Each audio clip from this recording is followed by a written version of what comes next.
Ladies and gentlemen, boys and girls, lacers, bracers and bicycle racers, welcome along to the Joe Spivey YouTube channel, where we discuss books and little else, and where we today will once again be draping ourselves in the assassin's cloak. This is our epochal dive down into the bowels of diarists from 1724 and 1859 and 1928 and 2002.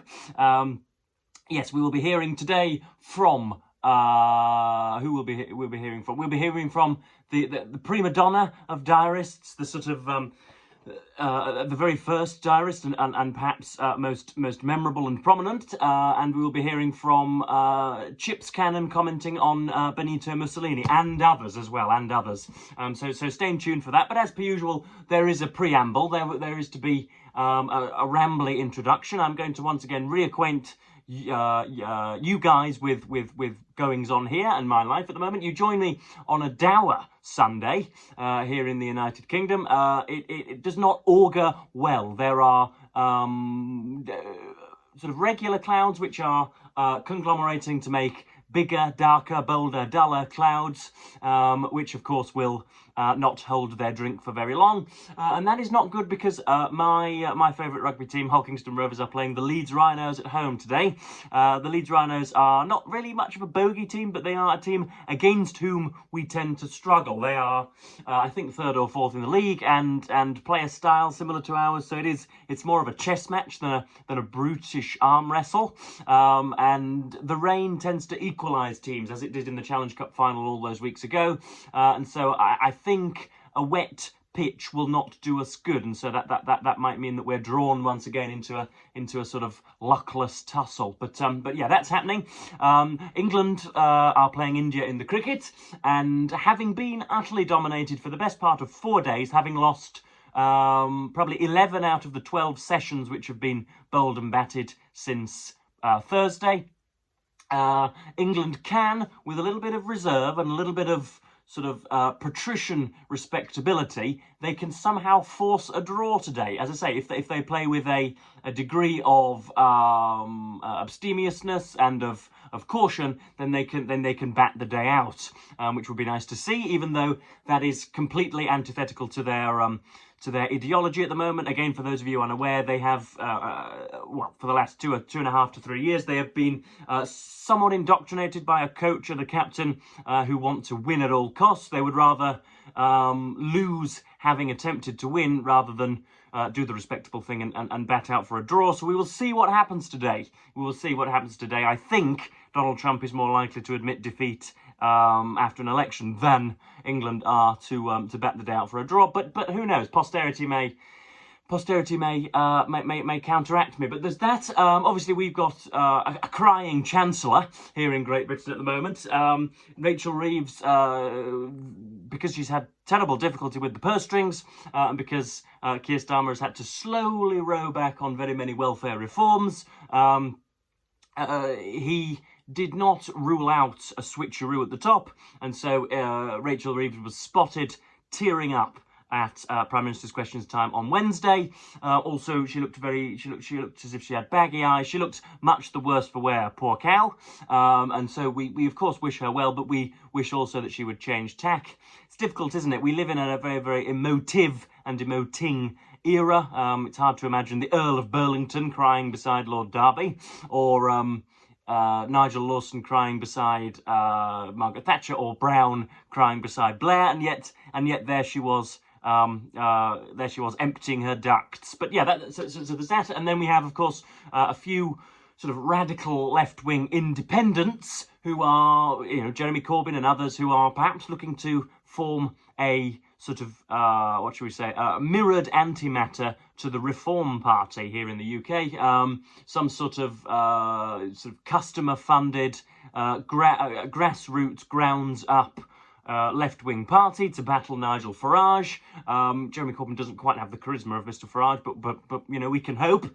So that is afoot as well. And I can't really think of anything else to tell you this morning. Of course, I don't think I'll be breaking this, but Elon Musk is going to be supposedly forming the American Party, I believe, a sort of third party in the United States to battle both the Republicans and the Democrats. But the more I hear of Elon Musk, the more I am forced to think of him as quintessentially inattentive and, shall we say, lamentably reliant on hardcore pharmacology such as ketamine. He seems not to be able to fixate on anything whatsoever. And then lastly, we have my interview. I was contacted months ago by a lady by the name of Anne Latimer, who is beginning a Substack / literary newsletter / sort of article menu on books, and she operates out of New York and Boston, and somehow happened upon my channel, and for some reason thought it of some value and worth, and so she wanted to get my opinions on all sorts. So we had a nice Zoom chat, and yeah, I you know, she's going to send me the transcript just in case I happen to condone regicide or whatever, just in case I really did stand on a garden rake, just in case I really did put my foot in my mouth. But yeah, it was a very nice interview. Not great for the ego, given that she was asking for my greatest achievement and all the rest of it, and she was what should we say, commendably praiseworthy of me, which was again rather nice. But we got through that, and as I say, I will probably leave a link as to when that appears. But that should do for Disjecta Membra this morning, and we shall go ahead with the Assassin's Cloak. So we are on the 6th of July, as I'm sure you are aware, just 48 hours after Independence Day in the States, and we have quite a bevy of stuff here. We have Samuel Pepys in 1661, John Wesley in 1745, Marie Bashkurtz in 1874, Chips Cannon in 1936, and then we might get onto Cynthia Gladwin and James Lees Milne if we have the time, the effort, or the forbearance. But we go straight away with Samuel Pepys. Again, the diarist's diarist, I'm sure you'll agree. He sort of started it for us all, didn't he? And so here we go, in 1661. Waked this morning with news, brought me by a messenger on purpose, that my Uncle Robert is dead, and died yesterday. So I rose sorry in some respect, glad in my expectations in another respect. So I made myself ready, went and told my Uncle White, my lady, and some others thereof, and bought me a pair of boots in St. Martin's, and got myself ready. Then to the post house, and set out about 11 and 12 o'clock, taking the messenger with me that came to me. And so we rode and got well by 9 o'clock to Brampton, where I found my father well. My uncle's corpse in a coffin, standing upon joint stools in the chimney in the hall, but it had begun to smell, and so I caused it to be set forth in the yard all night, and watched by two men. What a scene that would be. My aunt I found in bed in a most nasty, ugly pickle, made me sick to see it. My father and I laid together tonight, I greedy to see the will, but did not ask to see it till tomorrow. There you have the erasable honesty, I think, of Samuel Pepys. That's what people always point to when they recommend reading his entries. And so yeah, you can say, what do we have here? Sorry in some respect, glad in my expectations in another. My father and I lay together tonight, I greedy to see the will, but did not ask to see it until tomorrow. So you can see there that perhaps Samuel didn't have the finest relationship with his uncle, and is more interested in the annuities, or in the emoluments, the spoils of death, which might become him. And so that's good stuff to read. Then we have the 6th of July 1745. I think this was perhaps the funniest and the chirpiest of the selection. This is John Wesley, and I did have my laptop on, and now I'm going to have to restart it because I didn't refresh the page. So you must all talk amongst yourselves, partner up, and discuss my virtues. So we have John Wesley, who the internet tells me was an English cleric, theologian, and evangelist, who was the principal leader of a revival movement within the Church of England, known as Methodism. The societies he founded became the dominant form of the independent Methodist movement that continues to this day. Now, there is a Methodist church, I think, here in Hull. It's placed near the police station, or the former police station, I think, rather, what should we say? That's a rather poignant and salient location for it.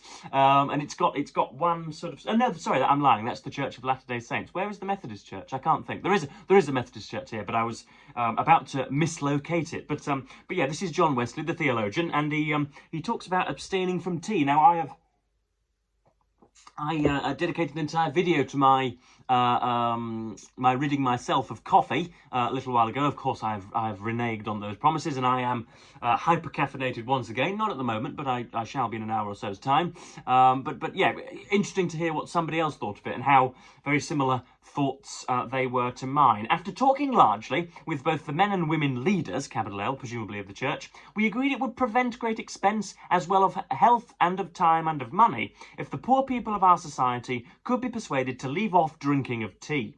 We resolved ourselves to begin and set the example. I expected some difficulty in breaking off a custom of 26 years standing, and accordingly, the first 3 days, my head ached more or less all day long, and I was half asleep from morning to night. The third day, on Wednesday, in the afternoon, my memory failed almost entirely. In the evening, I sought my remedy in prayer. On Thursday morning, my headache was gone. My memory was as strong as ever, and I found no inconvenience, but a sensible benefit in several respects from that very day to this. So there is John Wesley there, finally giving up tea. Now, had he ever been introduced to an espresso macchiato, or you know, the sort of stinking Americanos that I take from commercial stands these days, then I think he would have found the benefits even more reapable. For those of you playing Joe Spivey Verbal Bingo, reapable is worth 11 points this morning. Next up, we have a rather more solemn entry from Marie Bashkurtz, again, who the internet tells me was an emigre artist. Is that how you pronounce that word? Emigre, M-I-G-I, emigre artist who was born into a noble family on their estate near the city of Potlava. I'm going to have to check where that is. Potlava is a city located on the Voskia River in central Ukraine. She lived and worked in Paris and died at the age of 25, unfortunately, but of course is survived by these words. And here she goes. Nothing is lost in this world.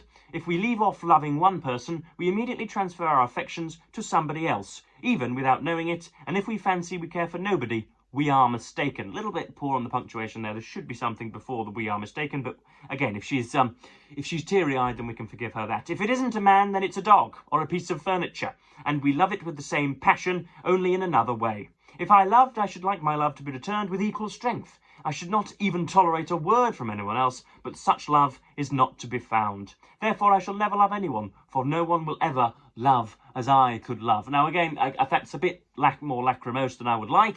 In writing my own diaries, I've tended to be rather more itinerarial. Again, for those of you playing Joe Spivey Verbal Bingo, itinerarial is worth 16 points this morning. Yeah, I've tried to be a bit more processional, a little bit more sober in my diary writing. I haven't really talked about the loves lost. But Marie is more than entitled to do so. Then we have from Chips Cannon, 6th of July 1936. There is something classical in Mussolini's seaplane flying to Rome being struck by lightning. It would seem as if the gods themselves were jealous of this dynamic man. Only once have I met him. It was in 1926. Viscount George Gage and I were motoring through Europe and turned up at Perugia. The whole town was en fete with garlands and bands and photographers, and we were told that Il Duce was arriving the next morning. At 4 a.m. next day, the streets were crowded with singing, black-shirted boys, and George and I leant out of our window watching them. I got tickets for a lecture Mussolini was going to give at the university, and we duly arrived and found ourselves in a small room, along with 40 to 50 other people, the cream of Perugian society. Suddenly the door opened. A little man, Napoleonic in stature. Again, commonly supposed that Napoleon was tall, but I think for his period and for his nationality as a Frenchman that he was of average height. Let's deny ourselves that caveat. Suddenly the door opened. A little man, Napoleonic in stature, in a black coat, raised his right hand in a fascist salute and advanced down the room as the audience stood up. He mounted the rostrum and spoke for an hour and then told everybody to buy his electric cars. Very fast in flowing Italian about Hannibal and the Punic Wars. My Italian was never very good, nevertheless I understood almost every word he said. He held the audience spellbound and made cold chills run down my spine. It gave me more of a thrill than my interview with the Pope.